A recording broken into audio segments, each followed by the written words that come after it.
Estás escuchando Contracultura. Bienvenido.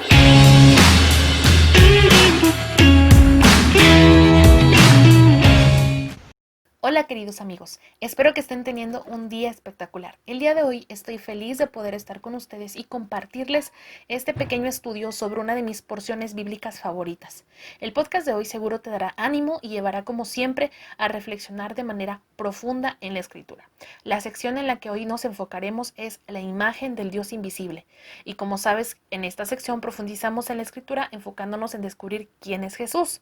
Te invito a que te quedes conmigo los próximos minutos y descubras quién es Jesús según la porción bíblica de Juan capítulo 4 versos del 1 al 16. Como sabes, nos gusta comenzar con una pregunta de apertura y el día de hoy la pregunta es la siguiente. ¿Qué responderías si alguien te ofreciera brindarte un manantial que te sacie por siempre? La pregunta anterior es el punto culminante de una conversación súper famosa entre Jesús y una mujer. Seguro la has estudiado, leído o alguna vez escuchado. Esta conversación la registró Juan en su Evangelio en el capítulo 4 y cada vez que me acerco a ella mi corazón cobra ánimo. Te platicaré un poco del contexto de este acontecimiento. Jesús estaba en Judea, al parecer no tenía mucho que había comenzado su ministerio y justo estaba en esta región bautizando, aunque en realidad quienes bautizaban eran sus discípulos. De ahí decide volver a Galilea y Juan escribe que era necesario pasar por Samaria. Es justo ahí que en una ciudad llamada Sicar, junto al pozo de Jacob, Jesús, cansado, decide sentarse. Al parecer, esa era la hora más calurosa del día, pues era más o menos el mediodía. En ese momento, una mujer de Samaria acude al pozo a sacar agua y Jesús inicia una conversación con una frase imperativa: «Dame de beber». La mujer se siente extrañada por la petición de Jesús, ya que los judíos no acostumbraban a tratar con los samaritanos y entonces ella le hace una pregunta. ¿Cómo tú, siendo judío, me pides a mí de beber, que soy una mujer samaritana? Y justo después de esta pregunta, Jesús responde con parte de la gran verdad que le iba a revelar a esta mujer, pero al mismo tiempo que hoy nos es revelada a nosotros. Si conocieras el don de Dios y quién es el que te dice, dame de beber, tú le pedirías y él te daría agua viva. Cuando Jesús responde a la mujer, ella se siente intrigada y llevada por su lógica, pues continúa cuestionando a Jesús con un par de preguntas más. Señor, no tienes con qué sacarla y el pozo es hondo. ¿De dónde, pues, tienes tú el agua viva?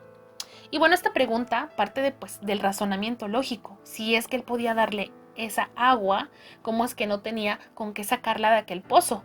Así que pues no era lógico que tuviera dicha agua. La siguiente pregunta que ella hace es esta.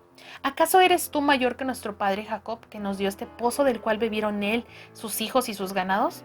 Nuevamente, partiendo de su lógica y de su tradición, le hace un cuestionamiento comparativo con un personaje importante dentro de la tradición judía, en este caso Jacob, uno de los patriarcas, a lo cual Jesús responde con total claridad y contundencia.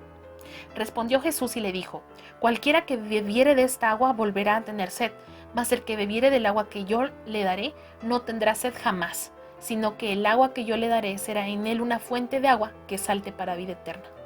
El término agua viva lo hallamos en otras partes de la Escritura y vamos a revisar algunos de estos pasajes. En el Salmos capítulo 36, verso 9 dice: porque en ti está la fuente de la vida y en tu luz podemos ver la luz. Jeremías 17:13 dice: Señor, tú eres la esperanza de Israel.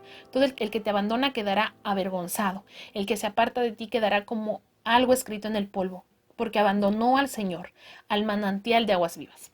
Juan capítulo 7, versos del 38 al 39. De aquel que cree en mí, como dice la Escritura, brotarán ríos de agua viva. Con esto se refería al Espíritu que habrían de recibir más tarde los que creyeran en él. Hasta ese momento, el Espíritu no había sido dado porque Jesús no había sido glorificado todavía. Bien, Jesús usa el término agua viva como un sinónimo de vida espiritual. Sin embargo, la mujer samaritana pensó que él se refería a la fuente de agua como tal, en contraste con el agua de lluvia de una cisterna que estaba estancada. Consideremos entonces lo siguiente. La mujer del versículo 15 aún pensaba en el agua en sentido literal. Imaginaba una provisión continua que evitara sus visitas al pozo. Aún no había captado la dimensión espiritual de lo que Jesús le estaba diciendo. Hay más significado de lo que es evidente en la respuesta de Jesús a esta mujer. La aclaración que Juan hace en el capítulo 7 de este mismo libro de Juan, en el verso 39 nos da claridad sobre a qué se refería Jesús cuando habla de esa agua viva que él podría brindar. Él se refería, como escribe Juan, al Espíritu Santo, es decir, la forma en la que Dios había decidido habitar en los hombres. En Efesios capítulo 1, versos del 13 al 14, Pablo escribe respecto al Espíritu. En él también ustedes, cuando oyeron el mensaje de la verdad, el evangelio que les trajo la salvación y lo creyeron, fueron marcados con el sello que es el Espíritu Santo prometido. Este garantiza nuestra herencia hasta que llegue la redención final del pueblo adquirido por Dios para la alabanza de su gloria. Con lo anterior, podemos asegurar que Jesús se estaba refiriendo a la salvación y por consiguiente al recibimiento de su Espíritu, tal como lo había prometido. La mujer en ese momento pues no logró entender a qué se refería. Ella tenía en su mente solo en las cosas que podía ver, en lo literal. Y el tema de una vida espiritual le era completamente ajeno. Sin embargo, hoy para nosotros es mucho más claro lo que significa esta revelación de Jesús como la fuente de agua viva.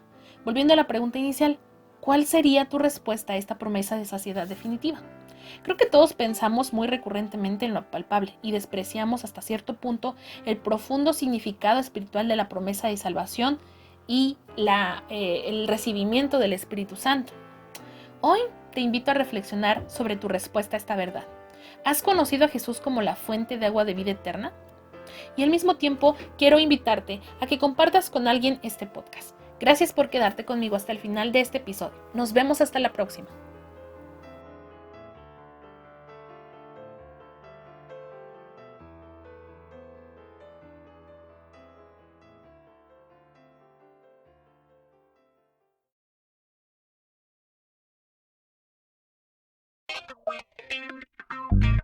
Hemos llegado al final de este podcast.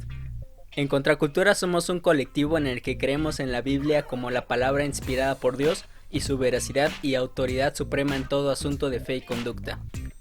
Te invitamos a seguirnos en todas nuestras redes sociales y a continuar conectándote con nosotros.